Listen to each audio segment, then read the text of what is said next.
তো আমাদের এই 7টা সাবজেক্টের মধ্যে 7টা সাবজেক্ট যদি কেউ A+ পেয়ে থাকে তাই সেটাকে আমরা বলি গোল্ডেন A+।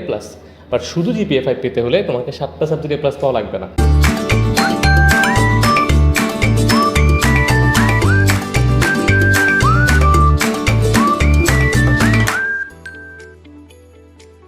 তোমরা কি HSC-তে কয়টা সাবজেক্টে A+ পাইলে তোমাদের রেজাল্ট GPA 5 হবে সেটা কি জানো? চলো জেনে নিই।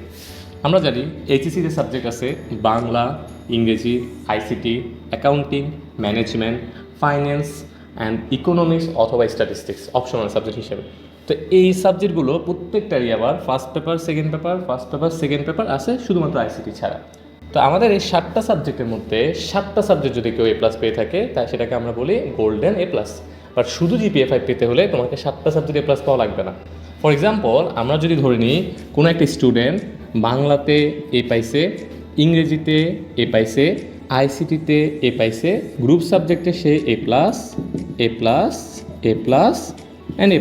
তো বাকি 4টা সাবজেক্ট যদি সে A+ পায় অথবা যে কোনো এখানে সফল হতে পারে, সে যদি অ্যাকাউন্টিংয়ের জায়গায় ICT-তে A+ পাইলো অথবা ম্যানেজমেন্টের জায়গায় ইংরেজিতে A+ পাইলো, বাট অ্যাটলিস্ট 4টা সাবজেক্ট যদি A+ পায় তাহলে তার ওভারঅল GPA হচ্ছে GPA 5। চলো আমরা একটু হিসাবটা দেখে নিই। 5 × 4, 4টা সাবজেক্টে সে A+ পাইছে। A+ মানে আমরা তো জানি GPA 5। 5 × 4টা সাবজেক্ট যদি A+ পায় 4×5 হচ্ছে 20। আর বাকি যে 3টে সাবজেক্ট A পাইছে সেটাকে আমরা জানি যে A পাইলে হচ্ছে GPA 4। 4 × 3, 3×4 12। টোটাল GPA যদি আমরা ক্যালকুলেশন করি 32। তার মানে তার সাবজেক্ট হচ্ছে 7টা সাবজেক্টে সে টোটাল GPA পাইছে 32। সেখান থেকে আমরা অপশনাল সাবজেক্ট একটা সাবজেক্টে আমরা 2 পয়েন্ট মাইনাস করব, তাহলে আর থাকে সাবজেক্ট 6টা সাবজেক্টে তার টোটাল GPA হচ্ছে 30।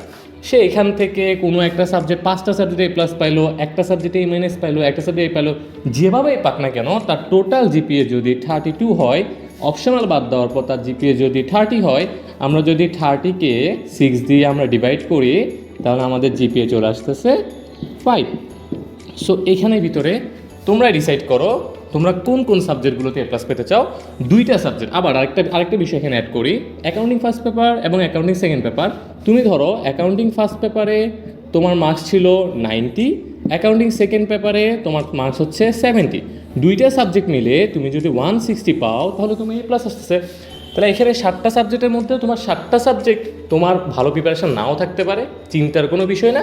তুমি জাস্ট 4টা সাবজেক্টে ভালো মতো A+ তুলো, বাকি 3টা সাবজেক্টে A তুলো। কোনো একটা স্টুডেন্ট যদি 5টা সাবজেক্টে A+ টার্গেট করে, যেমন সে ICT টার্গেট করলো, অ্যাকাউন্টিং টার্গেট করলো, ম্যানেজমেন্ট টার্গেট করলো, ফাইন্যান্স টার্গেট করলো, ইকোনমিক্স, লাস্ট 5টা সাবজেক্ট ইন্টারের মোটামুটি সহজই। তো যদি ওরা 5টা সাবজেক্ট টার্গেট করে বাকি 2টা সাবজেক্ট A পায়, যেটাই পাক ওভারঅল তার 32 আসা লাগবে।